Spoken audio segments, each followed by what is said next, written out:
Hi, how are you? I'm good. Welcome to this very scary thing that I'm endeavoring on, which is a podcast about the Melbourne music scene, and you're the first person on. Yay, thank you for having me first. So, of course, we've been chatting, and no, thank you for coming on first. It means a lot. I wanted it to be a nice chill affair, and you're a very chill person. So I'm glad you think so. I do think so. I definitely don't leave a gig of yours being like hyped up on the thrill of life, but I leave going, that was a good gig. I enjoyed myself. I've bobbed my head many times. Awesome. I've had the temptation to jump on the table and stage dive, but I won't. Next time you should. Not sure anyone is going to catch me. We'll see. We'll see. We can organize that. So who are you? Who are you? Who am I? Yes, who are you? I don't know how to answer that question. So I know you as Jasmin Adria. Yeah, Adria. Whatever. I've just been saying Adria. Yeah. Is it Adria or Adria? I say Adria, but depends on like your background too, because like it comes from like European way of saying like the Adriatic Sea. So some people say the Adria or Adria, like doesn't matter. I just say Adria because I don't know. This happened like that. I'm going to be saying that from now on. Awesome, thanks. And you're based here in Melbourne? Kinda, half and half. Half and half. I'm from like down on the surf coast in a place called Janjak, but kind of go between Melbourne and there, and always on the train, always driving. And how long have you been a musician? Well, I've been playing music since I was like, I think I first got my guitar when I was 7. I started doing lessons when I was 8. And then I started singing around maybe like a bit after that, and then started playing and singing when I was like 13 or something, maybe 11. Sometime between 11 and 13 was when I started singing and playing guitar together and playing gigs when I was like 13. That's pretty I don't even think I was tying my shoelaces properly at 13. I was definitely I would say that is a very young age to be like bang straight into gigging. I think I was just like, I don't know, I just love playing music. So I just went from doing one show like randomly and then couldn't get enough of it. I thought it was very scary and I just kept going. It's generally that's how I feel right now. Yeah. That's how I feel. This is what the podcast is going to be like. We're 3 minutes in and I'm just like, everyone's just going to hear the heavy breathing. Who's this guy? It's going to come from me too. Who's this guy? What's he doing? This poor young woman is just hostage to this man in the state library. No. But no, so you do one show and then you go to the next and the next and the next. And do you know exactly what you want to play in terms of a genre? What musical genre would you say you play? Now or back then? Just as a like back then and then where you are now. Yeah. Well, like back then when I played that first show, it was like I wasn't even really looking to play a gig. I think I was on the school bus one day and I got a message from my dad and he was like, there's this poster in this cafe and they're looking for like young artists to just like play one song. And I was like, by that point, I think I was in year 7 and I hadn't done like music lessons in like a year or something and had taken all this time off to start high school. And I was like, yeah, just sign me up. And I didn't even really think about it. And I only knew one song. What was the name of the song? It was Blackbird by the Beatles. Oh yeah. That's a great song. It took like a year for me to learn how to sing it and play at the same time. And I was writing music, but I was like not playing it because I wasn't very good. And I remember playing that show. And then after that, I met like a bunch of people. It was like run through a music school in my area. And then I ended up getting like mentoring there. But then they started like saying, oh, Jazz, would you be interested in doing this like market thing? And I met a few other people that were like in kind of the circles of like playing markets around the area, just doing it for free. But back then, I think the music taste that I was listening to was like a lot of like older music and a bit of grunge and a bit of indie pop. I like sometimes I like kind of listen to the same stuff as what I used to listen to when I first started playing, but I think now my music's a lot more like indie, folk, rock kind of pop stuff. But I don't know. I think back when I started playing, I didn't really know like what genre I could fit into because I wasn't like rock genre, but I was like doing acoustic stuff, but like not like, I don't know, singer-songwriter stuff. But yeah, and I found folk music when I was like 16 or 15, and then I was like, oh yeah, that's what I'm doing. I didn't know what it was called. It's actually interesting you say grunge because so for context, we know each other because I have come and watched you play and, Yeah. I have photographed you. Yeah. And somewhere along the line, I decided, let's, a podcast about the Melbourne music scene and we will bring all these people on. And so I have now seen you, I believe, 3 times. I've seen you at the Curtin. Yep. And then I've seen you at the Barwon Club. Yeah. So 2 times. 2 times. 2 yeah. times. Yeah. And I wouldn't say that I get grunge Yeah. from the music. No. Right? So when I'm listening to the music, I'm not hearing Alice in Chains and Soundgarden come through. No. But do you still try to find a way to slot that in? I'm like a huge Pearl Jam fan. Oh, yeah. And I was raised listening to a lot of Pearl Jam and Eddie Vedder, like Eddie Vedder's solo stuff, especially like the Into the Wild soundtrack and like ukulele songs. I just like love that. But I also love, like I was raised with grunge music and a lot of Pearl Jam. So I think like what I love about Eddie Vedder and his music, especially in the way he sings, is like how he feels the music and like, I don't know, he's got like a deeper voice. And I think that kind of like somewhat channels through, like I don't intentionally sit there, I'm like, I want to write a grunge song. But I think like growing up and like watching, like I remember from like a very young age watching MTV Unplugged, Pearl Jam and like watching That's a great performance. And even like the outfits, and I used to wear like a lot of corduroy and like stuff like that. Yeah. I get now it all kind of makes sense a little bit. Like maybe you're not intending to do it, but I can see like even with the current outfit you're wearing, like okay, I can see a bit of like that grunge influence. Yeah. But definitely on the Pearl Jam side. Maybe less Alice in Chains. Yeah, less Alice in Chains, more Pearl Jam. Yeah. So my friend Simon, who's not having a very good day today because for context, today is the 25th of October. Yeah. And I'm not going to tell people what is on, but Simon will know what today is. Okay. And mystery. And yes, he will. And he will eventually listen to this and he'll be like, I was not having a very good day on the 25th of October, but I'm sure what you just spoke about with Eddie Vedder will cheer him right up because he's a huge Pearl Jam fan. He's a huge Eddie Vedder fan. Yeah. I have lost count of the number of Eddie Vedder Instagram reels he has sent me. Oh. You know. Love it. I get them all from my dad. Yeah. And so coming back to the music, so you play your first gig at like 13. Yeah. You play Blackbird. Yeah. Great song. I couldn't even look at anyone. I was like head down, like nervous. Yeah. First, that's it's my first gig. I'll just look at the floor. Yeah. You know? I didn't know what to do because I hadn't really done that before. Like I'd sung before in front of people, but like without a guitar. And I hadn't played, like I'd played guitar at like concerts when I used to do lessons, but not very good guitar. But I wouldn't really know what to do. So having to do both, I just like adjusted the mic really low and just went Blackbird singing it, whatever it is. And then it's just now, and then now you've got 4 singles on Apple Music. You're gigging quite regularly. I see you playing, more and more shows. And how did you?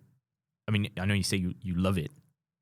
How did you suddenly find yourself going, oh, I'm a musician now? And when did you start? Because you were writing at the time, but you said you were writing songs at the time. When did you say, okay, I'm going to start doing my stuff? Yeah. I remember doing like quite a few markets and stuff, and I think it might have been the Aries Inlet Music Festival when I played my first original song, and I think it was because they wanted me to play a longer set than I could. And I remember sitting in the car and Dad was like, you gotta like maybe just play that song that you were like talking, like you played us a few times. And I was like, oh no, it's like not very good. Like it's not very good. And I like was writing other stuff, but I just like, I find it very difficult. It's very hard to write music. Like I find it very, very, very hard. But I think that was when I started playing that, and then was playing like more shows that I got more confident. And then I was just kind of like, well, no one's really listening at the markets really. Like I'll just throw a few in that I'm working on. And I was busking and doing a bit of that. So I started playing that stuff just to like kind of sussing the vibes. There wasn't many people coming to my shows. They didn't know who I was. Well, I can tell you one thing. If you had said that to anyone, or not many people were coming to my shows, and having been for the 2 shows that I've seen now, it's worlds apart. Because having seen you play twice now, I see people packed, getting close to the stage. They know the lyrics. They know the songs. They clearly know who you are, and they've watched you more times than I have. And I plan to make 2 into 3 into 4 into 5 into way more performances as well. But do you remember the first song you played? Like the very first one is like, this is mine, and like that was, and is it on your the first song I played that was like, mine? That was yours, and that you were like I've now done I've worked it into my market sets and everything. But the first time that you got on stage and said, it's mine. Yeah. I don't remember exactly what it was like, but I know the song was a song called Be Yourself because everybody else is already taken. And I'd like written that song, I think when I was like I wouldn't have been 15. I was like 11, and we were going to go to Europe, and I got this like Kids Lonely Planet book about all the places you should go when you're in Europe. And I remember reading that before bed a lot. And there was one like thing in the Lonely Planet book about this philosopher or something that was saying like, be yourself because everyone else is already taken. And I thought that was like very interesting. So I wrote a song about it. So I think that was like the first song that I ended up performing, but I don't play it anymore. Any particular reason why? You've just outgrown it, or? I don't know. I just like, I find it's like, it's not cringe, but I think I just kind of like wrote better songs, and I'd much rather play something a little bit more. I don't know. I remember writing it. It wasn't the first song I ever wrote, but I remember writing it and being like, this is okay.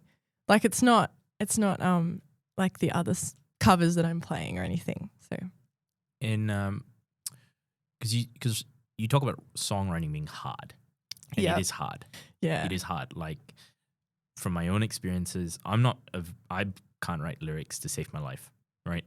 I'd be better off just writing random words on a die and just throwing it and be like, yep. Do what Dylan did.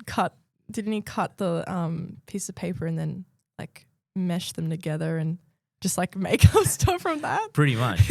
But I do think I have a bit more in terms of like if I, as a guitarist, maybe writing a riff or a lick. But it's hard because I always tell anyone, it's like, I can sit down there and in 30 seconds give you something. Mm-hmm. And it will be 30 seconds worth of a riff, of a lick, of a maybe portion of a movement or a motif. But from the 31st second onwards, that's when the struggle begins. Because now it's like, where do I take this? And do you find yourself going down that track? Do you find yourself going, okay, I'm here now. Where does the song take me? Yeah, I think I've been trying to do a bit more writing recently. I think I've taken a huge break because I was just feeling so burnt out just by not having time and then like being overwhelmed with other music things.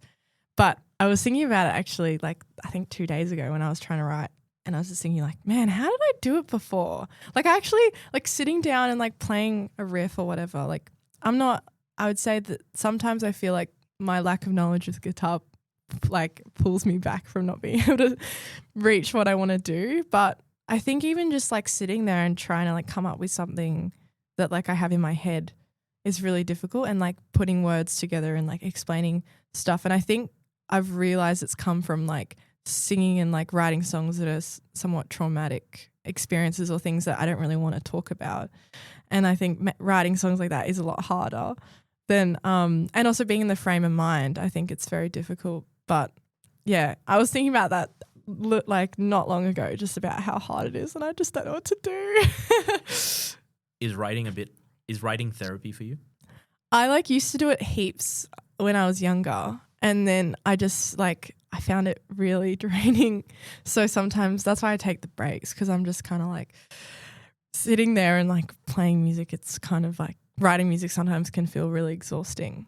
But like once it's something good, like there's a few that I've written that I'm like, oh man, I love it. Like I just want to like work on it. I just want to work on it. But then also I give up really quick. Like I need to be like a bit more like locked in. I got to be like, nah, but it's not shit. Like we can make it better. But I'm like, oh nah, first line sucks. Like I gotta ditch this idea.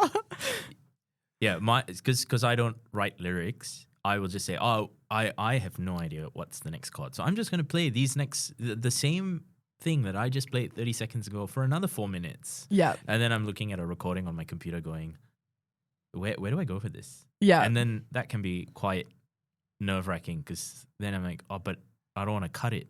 Yeah. But I'm realistically only cutting 3.5 minutes of stuff that I just repeated endlessly.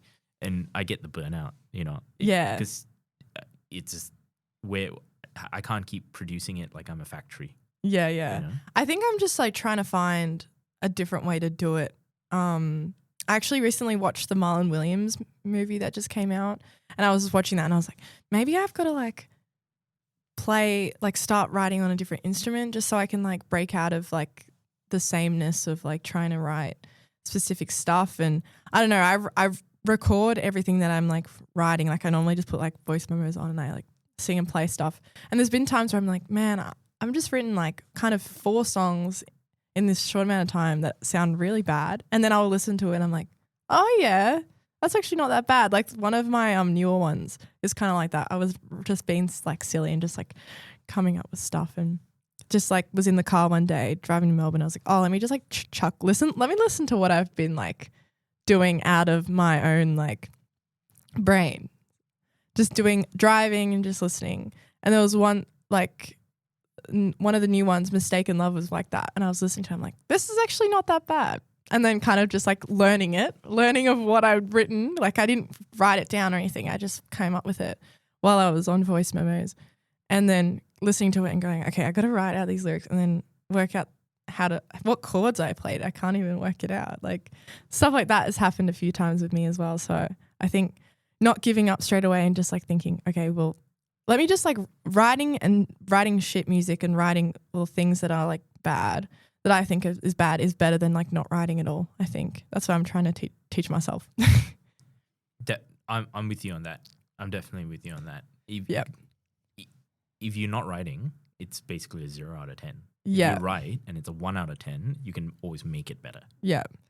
And I think also just like I keep thinking, I'm like, man, I've been studying like full time and working and like running around, and like I'm not going to be like writing on the top of my game right now because I haven't been writing. Like I need to just like process my thoughts and like, I don't know. I've like just gone through a breakup like the last few months, and I'm like, this is the ammunition time. Like I need to be like making the most of it. Right. Like you need to lock yourself in a room with a bottle of your favorite liquid beverage. We can't advertise vices. We can't advertise vices no on this show. Yeah. No advertising on this show. Unless they sponsor us. Even then, this is not an this is an advertisement-free show. Yeah. This is the way it's meant to be. But you got to lock yourself in a room and just go, I am very miserable right now. Yeah. And I'm going to write. For sure. And I've thought about it. I'm like, maybe I should just like book like a weekend away by myself with a piano and a guitar and just like try and work it out. I don't know. But it's like, it's almost like funny because it's like, I feel like what I used to find the music stuff to heal, I've found it in other creative outlets or like different ways. So it's kind of like, I'm like, I can't waste all this stuff and all these ideas and these like, even besides like writing about heartbreak, it's like, there's so much else that's like happening in the world and so much else, like other things that are happening like in my life that are influencing stuff that I want to write about. But I've got to make sure I just keep a record of it anyway. Like even if I'm not writing, at least I have like a book that I can just like write, oh, this is what I'm thinking. And like, I don't know, like going for walks and like driving and stuff, I always feel like the best time to think about things and like write things down. And even if I don't use it for a song, I'm still doing songwriting because I'm thinking about lyrics. And So having seen you twice now, Yeah. having seen you at the Curtin and then having seen you at the Bound Club, on the topic of your lyrics, because you do sing about some pretty like bigger than you things, you know. Yeah. As Brown Skies being Yeah. your song, Brown Skies being one of them, and I'm not going to tell people what it's about. I invite them to go on Apple or Spotify or all the streaming platforms that your music is on and listen to it. But that is a pretty bigger than you kind of song. Yeah. And it does get people going. It is a song that when I'm, in between photographing, we'll look around and I'm like, oh, yeah, people are here with this. And the crowd is definitely on this with you. And it is it's the grunge song. it's your sad grunge song. It's your sad grunge song. Because you talk about all the the heavy things and in terms of like things that are like difficult to talk about. That's a pretty difficult topic to talk about. It's weird. It's like the easiest song I've ever written, which is so silly because I remember like writing it and sitting at the end of my bed like during the time when the bushfires were happening in 2020 before COVID, and I remember like kept seeing stuff about it, and I think it was the day that I could smell smoke in the air. Like I think I went outside and I was like, gee, like it's coming. Like can you imagine the impact it would have on the people that are like around the fire, let alone like in Victoria we weren't really having many fires. And I remember just like sitting in my bed and putting the voice memos on, and then it just like came out, and then again like I had to like listen and relearn it and it was missing something. It was missing the bridge. And I started performing it before COVID, and I didn't have the bridge, and I just like would play it. And I think I played it one time before lockdown, and then that was it. And then we were in lockdown, and I was like, yeah, once you get to like when you like what you were saying before, when you start writing a song and you like are happy with a lot of it, it's like you don't want to ruin it by adding something bad. Like I felt so like bad that I was like, I can't write a bridge that's gonna like hold up to the other parts of the song because I'll be sad if it's not like good enough, And I was like struggling with it, and then I ended up starting to look at like word of the day. I don't know if you know word of the day like online. As in on the dictionary app? I think it's on the dictionary app. At the time I was on my computer and I went like, oh, let me look at what the word of the day. Random day I was sitting down during COVID and I was trying to write, and I was like, I need to like finish this song. Like it's not finished and I keep like wanting to play it. And I clicked on word of the day, and the word of the day was eco-anxiety. And I was like, oh my gosh, that is the word I've been like looking for. I didn't know there was a word that like pretty much like encapsulated everything that I was like feeling and thinking about when I wrote the song, or, and I was like, okay, I'm going to write the eco-anxiety bridge. I feel very enlightened now because when you said eco-anxiety on stage for the first time, I was like, that's a very specific word. Nobody just comes up with that word. At least now I know it came from word of the day. Yeah. And then after that, I was like, I guess I'm going to have to download the app on my phone. There you go. So that's how they get you. And then I deleted it. But I should re-download it because now I'm like, maybe it's a sign. Maybe like now in your sad locked in the room moments with your piano and the guitar, you can just keep hitting the refresh button on the dictionary app. Yeah, eco-anxiety. Until you just, have run through all the words and the app just flashes, madam, please take a break. Yeah. Enough songwriting for the day. Leave the room, get some water, some fresh air. Just a big notification comes up saying touch grass. Yes. Yeah. So we got to do the coming back to it. Sorry. No. So we got to do the coming back to it. We know Pearl Jam's a big influence. We know Eddie Vedder's a big influence. And who else would you say is a big influence? Oh, Joni Mitchell. Joni Mitchell is my number one. Oh, she kind of comes tie with a few, but her and Courtney Barnett are like my absolute loves of music. And do you ever find yourself saying, I've got to write a song that, stands up to a Joni Mitchell song? Do you try to do that? That's a lot of pressure. Yes. Yeah. But we do it to ourselves. Yeah. I've written songs about Joni Mitchell in my there's a song that I have called Joni's Blues, and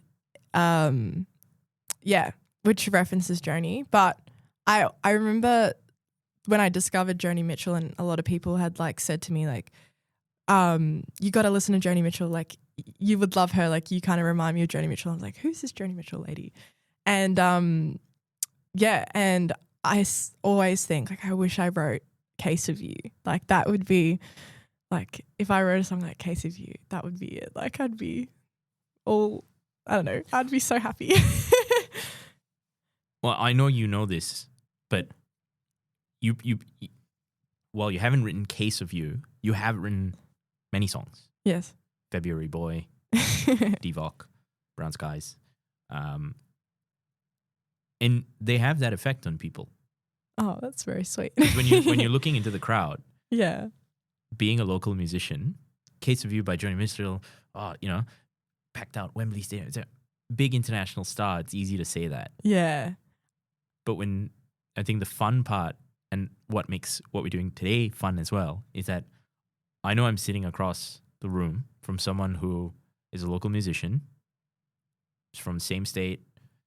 We're playing in all the venues that a lot of people have like, oh yeah, I've been there for a drink once. Oh, I didn't know they did live music. Yeah. But then when you come and you step into that realm and then you hear someone play their song, in your case, your songs, and I look into the crowd, it never fails to stun me how much everyone's like, I consume music as a fan and I come for the gigs as a fan, even though I'm there to photograph. But it like, pretty much I'm like, no, these people know this song. They've watched enough Jasmin Adria gigs. Those songs are not on Apple or Spotify. I would know because I was looking for them. They're unreleased, but they've been released to the public's ears via gig after gig after gig. And you're not an unbusy person. You are, probably one of the reasons I've only seen you twice is because you're always playing a gig and I'm always photographing a gig. Yeah. Or you're playing too. Well, correct. We will make that happen though. I would like to have you come and watch gig at ours as well. I really want to come watch you. I was so sad when the last two I couldn't make. Well, but that's the thing. I think that's the thing about this scene is that it's very busy. Yeah. Right? Yeah. That, if you talk to the average person, and this is a segue into the realm of Melbourne's music scene. The segue is that when you talk to a lot of people, it's almost like an afterthought that they forget Melbourne has a thriving music scene. But as we were talking before we started the recording, I was down in Geelong last night. I was at Medusa Bar. We were watching some bands. Yep. And I was with a friend who came along to watch the show, and he came along to watch your show at Barwon as well. Yep. And after your show at Barwon, his friend had seen on his Instagram stories, oh, I noticed you were at Barwon the other night. Oh, what were you doing? You're just grabbing a drink? And he said, no, my friend had come down to take photos of the bands. And, I tagged along to watch and it was a good night. And it was like, oh, who did you watch? Oh, yeah, I saw Violet, saw Red Eye Rumors, saw Grimlets, and I saw Jasmin Adria. Oh, Jasmin, yeah, I've heard of Jasmin. Yeah, she's great. So you are a name. It's just local lingo. But, if you're local lingo in a town of close to 100,000 people, because Geelong is not a small town. No. I think second biggest city in Victoria or something. Yeah, pretty much. So it's not a small town, but to be like, oh yeah, I know who Jasmin is. And I was like, well, you've clearly been making a name for yourself. And it's not, do you find it difficult to cut through that noise of the Melbourne scene because it's busy?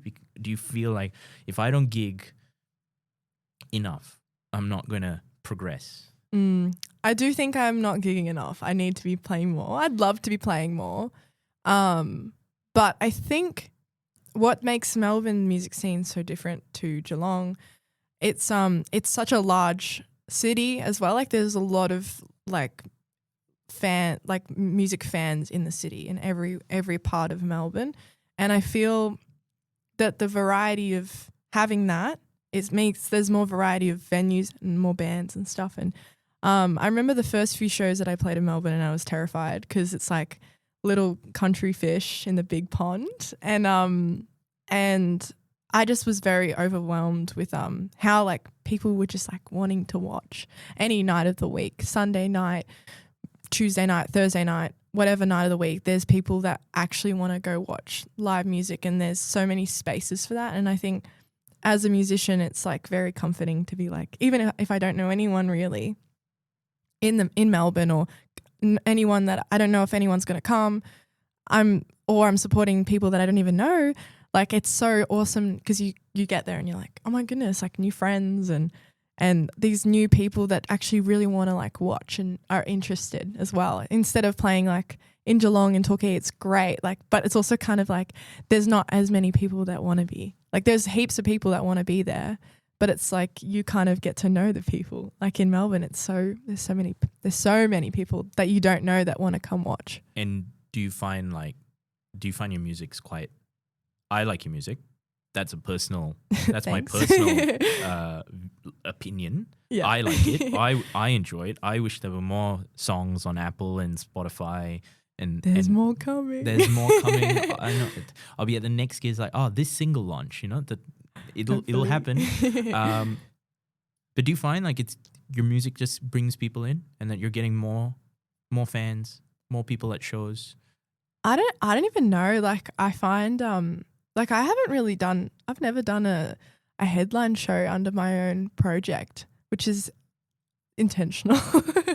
But I just kind of I'm so stoked to be there. Like, I don't really think about, I don't know if these people like are here to watch me. I don't really mind. I'm like, it's so awesome that people are coming down, and if they don't know who I am, I hope they like it. And I hope that they walk away with something. But I'm also kind of like, I'm here to support these artists as well. Like, I'm a fan, and I jump in the crowd and I just get excited like a listener, because I don't know. But it has been weird, like, because I guess I just like don't think about it like that. And then I've met people that have come to a few, and they're like, oh yeah, I saw you the first time at this show, and they come back and come watch me support. They come for me rather than the support act, which is very nice. And so a headline Jasmin Adria show is in the works. It has to come up sometime. I would be remiss if you went another. Again, not to put pressure on you, but to put pressure on you. I would be remiss if I went 12 more months and we were sitting here in October 2026. I'd be like, man, she hasn't played a headline show yet. I'm going to talk to her dad. Yeah. Yeah, he's the dadinger.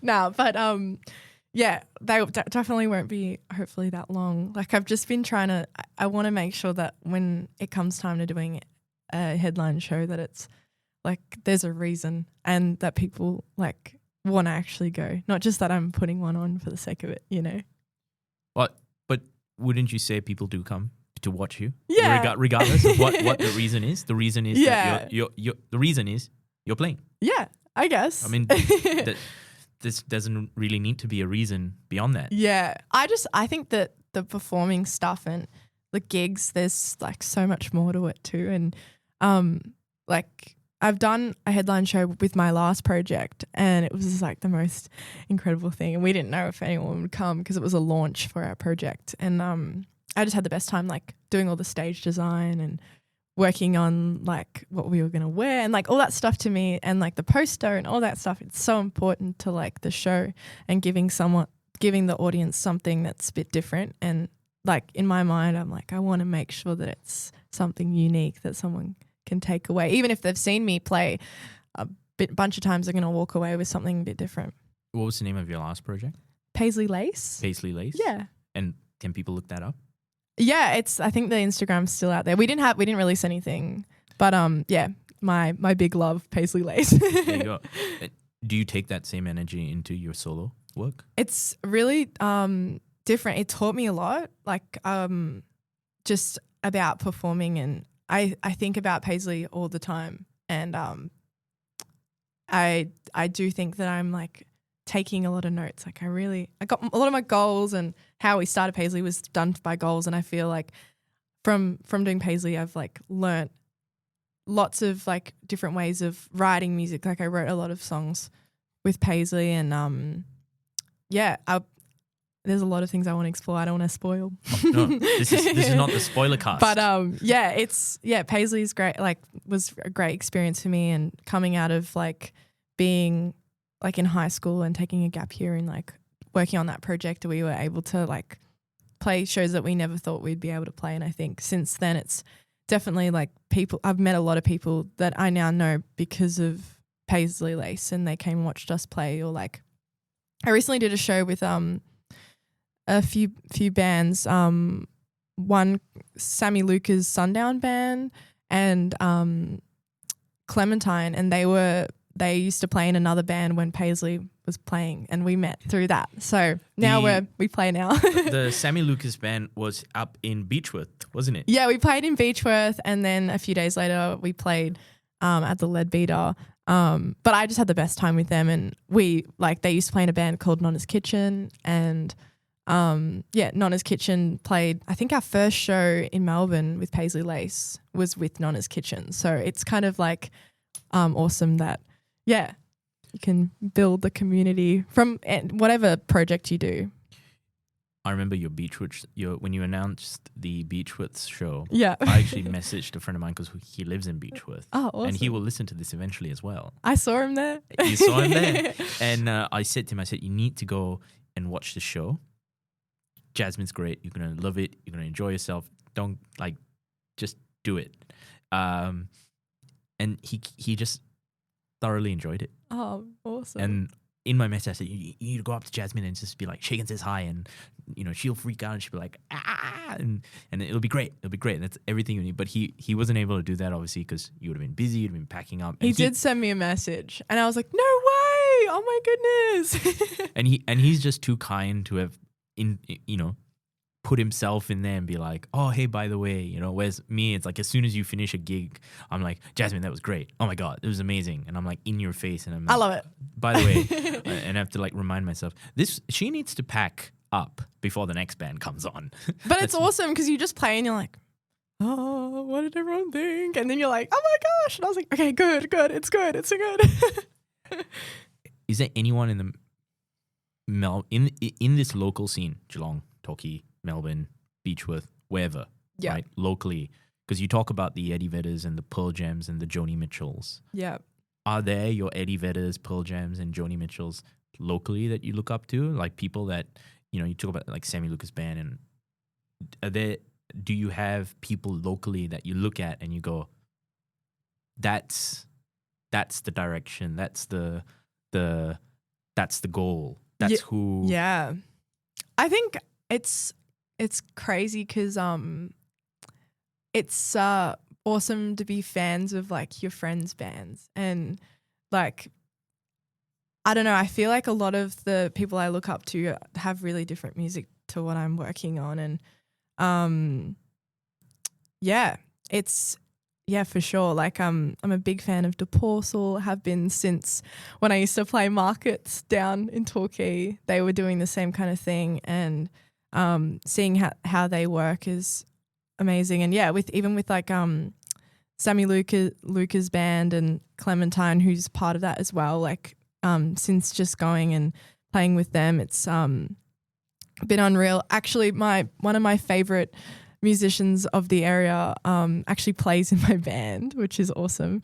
Carly Georgia. Carly, I'm very lucky. Your drummer. My drummer. Yeah. She's like actually one of my my big loves of music in the area, and she's in a project called Cool Dad as well, and they're a huge I love watching them play every time. I just can't stop dancing. She's got great energy when she's on the drums. She's awesome, but she also has a solo project as well, and I think she's not working on it at the moment, but Carly is honestly like one of the most lovely, awesome, coolest people, and her songwriting is really amazing, and it's awesome to be able to like pick her brain and like hang out with her, and also with Cool Dad as well, and with Will, and they're great friends of mine. But Carly and I kind of started very similarly in music, but she was on the Bellarine coast and I was on the Surf Coast, and we kind of like met each other when we were in high school, but didn't go to the same school or anything. Was playing different shows, both like with kind of the only solo like artist in the scene. A lot of people playing in like grungier, heavier bands, and we kind of were like, well, we want to play like folk and blues, like, but with a band. So yeah, we became good friends after that. But yeah, I fully every time I just like when I see local artists and friends of mine and stuff, and I get like very excited. It is a good feeling. Yeah. It's great. Like, I think one of the things I tell people all the time is, sure, you can go to I had a great time going to the Olivia Rodrigo concert Yeah. last Love. year. Huge fan. So cool. Huge fan. I mean, the whole Guts World Tour was great. And it was a 100+ ticket. Maybe I think it was like 150. Yeah. And that's fine. I'm all for artists getting paid. Not an issue with that. Olivia Rodrigo's a huge act. But when you really sit down and you think about it and you go, okay, it's a $150 ticket, you know, venue's got to take a cut, merch, this, that, the things we know about how little artists get even when they're touring on that international stage. And that's compounded when it comes to a local band. I always tell people, I say, the $15 that you pay for a ticket to watch Jasmin, to watch Carly, to watch Red Eyed Rumors, Grimwoods. Yeah, maybe the artists walk away with $1 each. That dollar goes way further than you can imagine, and it doesn't cost you as much. And for me, I get a ton of satisfaction knowing that I just paid $15 to get in here. I can watch this show 10 times over, and I'm just gonna have just as much fun. And I know that after 10 shows, you probably have $10 more that takes you closer to that album, closer to your solo project, closer to that career trajectory that you're looking for, you know. And I try to hammer that home, and I tell people, you have no idea how much fun you're going to have going to a local gig. You just have zero idea in your head how much fun you're about to have. But once you have it, you're almost hooked. Yeah. You're going to be there all the time. Yeah. No, but it's like, I think also it's like a different experience too. Like being able to watch live music that's local, and even like artists like I'm a big fan of like Courtney Barnett and Angie McMahon and Ruby Gill, and they're all local like Melbourne artists, but they're like very, very much like playing all across the world and stuff like that. And even watching those kind of shows over like a big arena show and stuff, it's so different and such a different experience too, because you're closer and you get a more intimate show. And yeah, you don't get like the dances and the production stuff and the lighting, but it's like, it's almost like this authentic rawness that you don't get. And you're right, like coming and supporting local artists and venues and all that kind of thing, it's so like it does go really far, not only like exposure wise and stuff, but like all the money that we make from the shows like goes into like paying the artists, but then like my cut anyway goes straight into the band account. To like I don't make really any personal money off it. Like I just go and put it back into the music. So what you're paying for is like to support, to keep going, so that, you know, we can keep like playing shows and buying better gear, or like recording stuff, or getting a line of merch and that kind of thing as well. Do you find that our city, this city, whether it's Melbourne or Geelong, just locally gives you that platform? Do you find people willing? Because you talk about people come to watch you. Yeah. People come to support. You're very modest in saying, "Oh, I'm not sure," but I know that you can see people having fun and people bobbing around, especially when you start singing songs like February Boy, where it starts a bit slow and then it builds into this big bop and everyone's bobbing along. It's like, oh yeah, and then you're swinging around, and then there's that energy of people after the show. Yeah. And do you find that, you get into this scene and it's giving you that ability to keep going? Well, yeah, like that's why I play a lot in Melbourne, because I like love the audiences and the energy here, and just like there is a lot of opportunity. Like Melbourne is like the cultural capital of Australia, one of the best, cities in the world for art and music. And I don't know, I feel very lucky to be in this area at this time, and be able to have the opportunity to use spaces, live music spaces or studios, or even just have a lot of people around me that are music, like, you know, even how like you and I met, and, you know, having the opportunity to be able to like meet other people and that are as excited about music. And I think doesn't, at the end of the day, like money is important to like keep going, but it's the people that you meet that make you keep going. Like they're the ones that get you to where you kind of want to go. Where do you want to go with this? Yo. Like with music. Yeah, where do you want to go with it? Like, is it, are you just going to wake up and say, you know what, if I can just make myself a household name in the state, I'm happy? Or do you see a little bit more? Do you see the crowds getting a little bit bigger, the venues getting a little bit bigger? You are playing at some good venues. Right? Yeah. Like it is kind of crazy. The Curtin is not a lightweight. I love the Curtin. It's great food, great culture, great music, great lights, great stage, great people. Love the Curtin. Oh, 100% great lights. One of the best venues, I reckon. Actually, my favorite venue. One of the favorite venues that I played. It's beautiful. 100% great lights. For me, I was just like, there's light. I don't have to adjust my photo settings. This is brilliant. This is brilliant. Less editing to do. So I will 100% take that. But I mean, playing 100+ people as a local artist. It's crazy. It is. People say it's only 100 people. I say, yeah, you try getting people through the door. It's not easy. Everyone says that they're going to be there until you get on stage and you look out into the crowd and you're like, okay, I guess everyone's not going to be here. Has that made you, because there's no buffer between you, as you say, there's like that raw experience swings the other way, which is, yes, I'm closer to the artist, and maybe you watch the Olivia Rodrigo show and, oh, Olivia's over there. She can't quite, she takes in whatever she takes in. I'm sure she enjoys it all.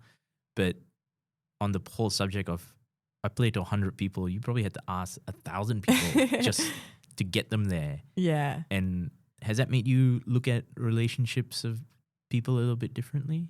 No, I don't know. I don't know.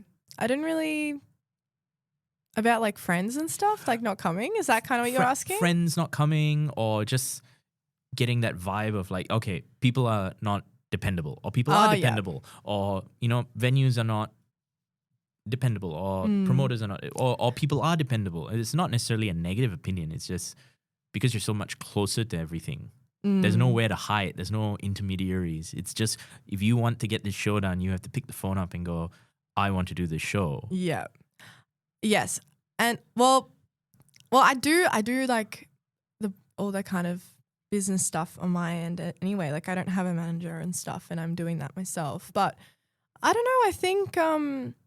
I think I've from starting playing and stuff, like I don't know. I just wanted to play. Like it doesn't come down. Like it's nice to have lots of people there. And, I think of this one gig that I played like back to back one time. I was playing, like, I don't know if you've heard of the Sound Doctor in Anglesey. No, I haven't.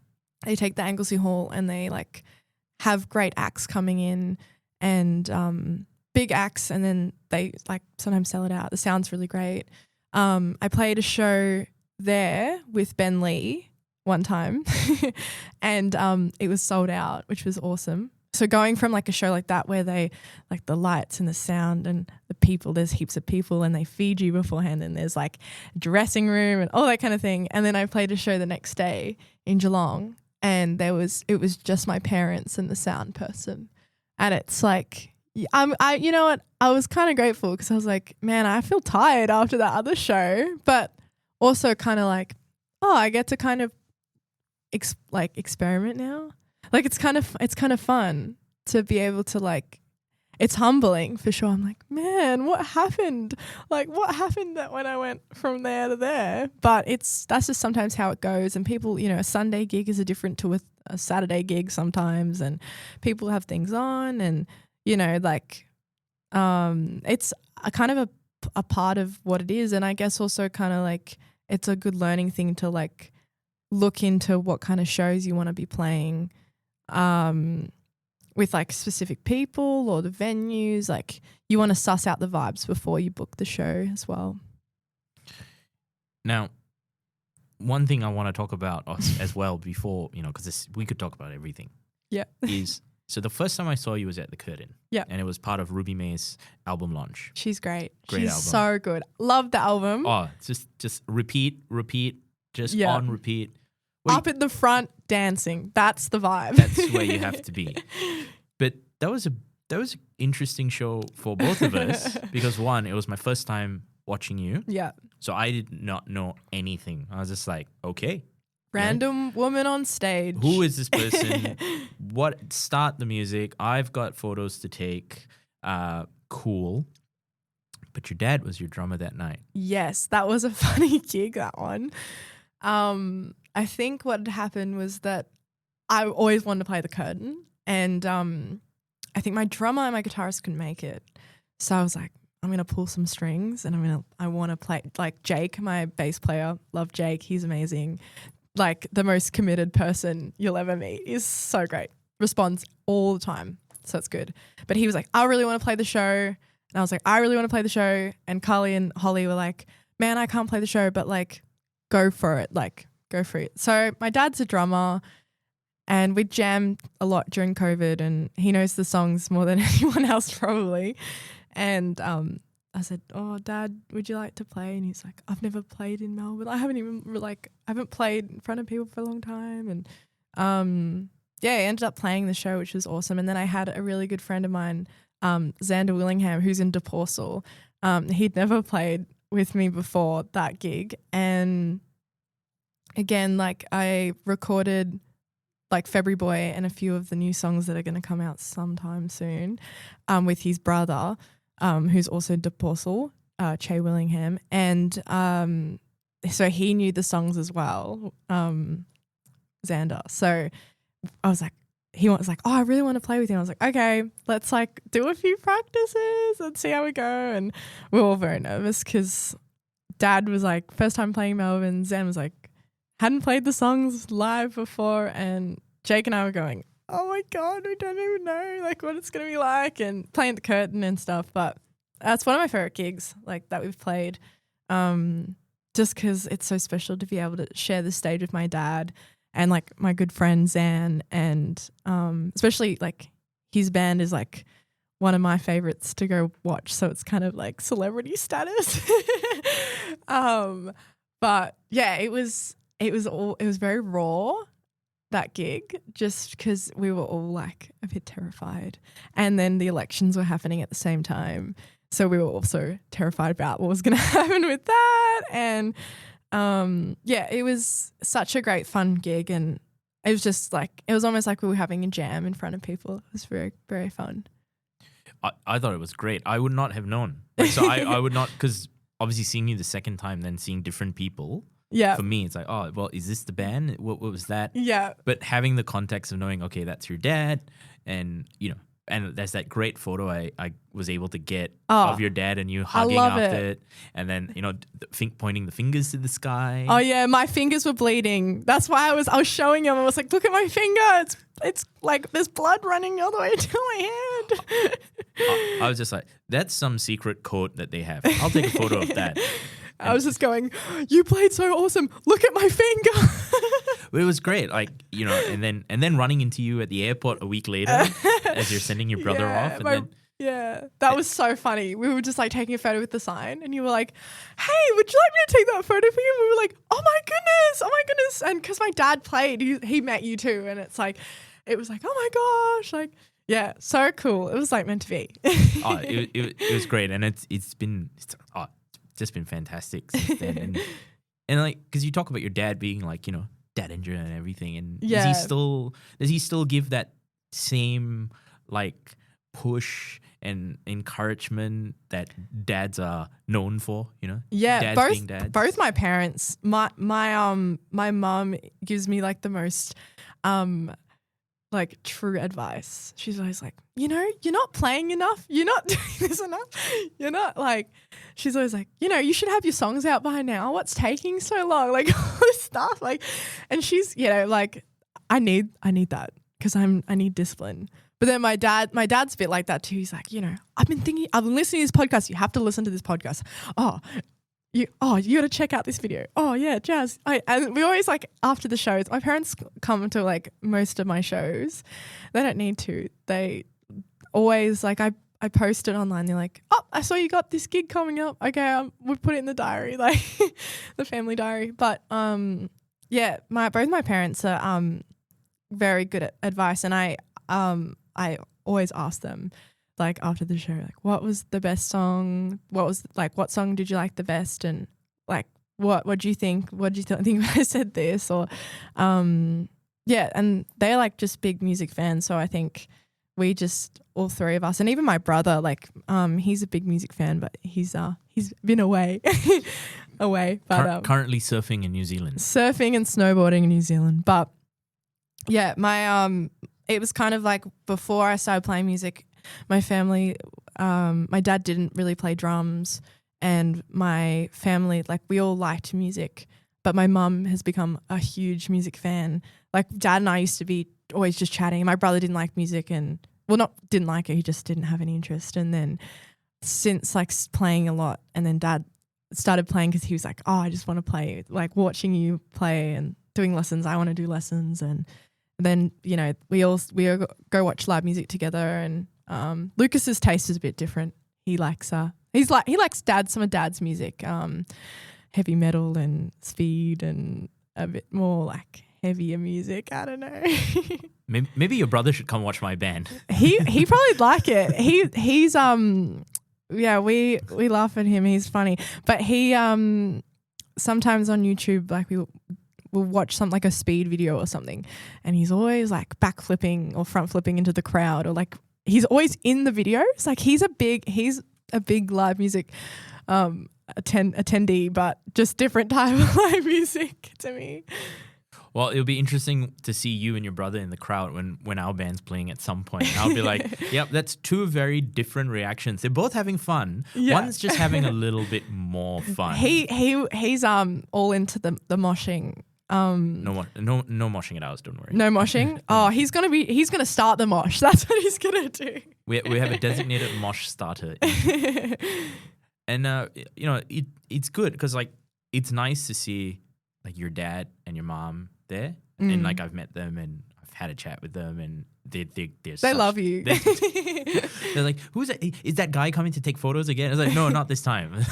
But no, they're great, and it's good to see that support, because you know I can imagine it's like that's so much of like propels you through what is a very crowded scene that you can just sort of go like, you know what, everything's gonna be okay. Mom and dad are in the crowd, and it's like, but on top of that, it's not just mom and dad in the crowd. You have fans. You do have fans, and you have a great band, and you know you've got all this material that you're sitting on that we're gonna get a glimpse of at some point, and then eventually a live show. And like I know I will tell people, you got to go watch Jasmin.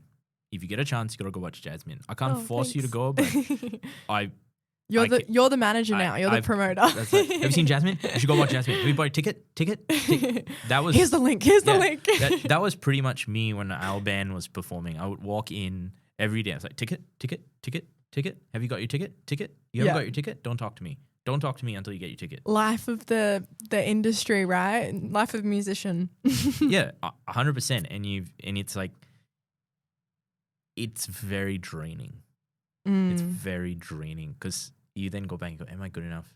Was that good enough gig? But it all pays off when you look into the crowd, you've played your song, and it's like, it doesn't matter that there were only 10 people there. They had the best time of their life. I think as long as you're like playing the shows, like every show that you do, you play the show, like try and play the best, and like doesn't matter. Like I remember when I was playing with Paisley and I did a lot of stuff without a guitar, and you know, navigating that awkwardness and dancing and stuff, and there'd be shows where there wouldn't be that many people, and there'd be shows that there's a lot of people, and you still dance and you still play and you still sing and talk as if you had a full crowd. I think that's how I see it anyway. I don't think that I just want to play the best show, even if it's to 10 people, it's 10 people. Like, it's still 10 people, you know, or no one. It's still like I want to play the best show that I can, and every show I try and play the best show. That's good. So we're gonna we've been chatting for a while. Yeah. I want to start wrapping it up, but long term, next year, where do you see yourself? Do you see an album? You don't have to say, I mean, keep it all under wraps. The Spill podcast. Keep it. Yeah, when Spoilercast comes online, then you can go on Spoilercast and tell them. This is my plan. This is my evil plan to make everyone love me. But long term for yourself with the music, where do you see it going? Are you excited for what you're working on? Do you think, you know? Yeah. Do you see the bigger stages and the bigger crowds coming? I'm hoping that I can still just keep playing shows, and I don't know where I'm going to be in a year's time, but hopefully have some more music out. I've been working on an EP for a year. And there is we've only got 2 more songs to do and 2 more videos, but all the other songs have videos and they're recorded. So Spill podcast. We have transitioned into the Spill podcast. Yes, and so I'm hoping that they're going to be finished soon. And I've found out that from doing these videos and February Boy being one of the songs on the EP, Spill, making that video was the second song we recorded.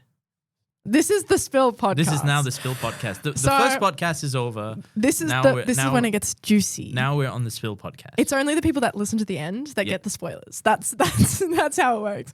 But making music videos and stuff is now become this new love of mine. It's almost like one of my favorite parts of making songs. So that hopefully that will be out, and hopefully a headline show. But as long as I've still got to finish my degree, my music degree. So that will be finishing up next year. So we'll see how much is going to get done. So we'll have to check back in a year. We'll have to bring you back in a year. Reunion. A big reunion. It's where it all started. It's like the Billie Eilish clip. Is it with what's it? It's not Vogue. It's that when Vanity Fair, every year that she comes back and she's like, "Hey, I'm Billie Eilish. I'm however old." I don't know. If you've seen it, you should see it. I will go watch it. It's great. I think she's up on her 7th year now of doing it in a row. And they ask her the same questions. They're like, "How many followers do you have?" And all that kind of thing. I like it. Jasmin, thank you for coming on. Thank you so much for having me. Thank you for kicking this off. Woo-hoo. I'm very nervous, but now I'm less nervous as I sit. You're very chill vibes. Thanks. So you too. I was very unchilled getting over here. No, you're fine. Rush. You're fine. But what I'm going to do is I'm going to fade us out, and I'm going to fade one of your songs in. Ooh. So thank you again. Thank you so much for having me. I'm really keen to see the rest of the podcast. I'm a big fan. Already. Fan number 1. Fan number 1. There we go. All right. Here we go. Bye. Ciao.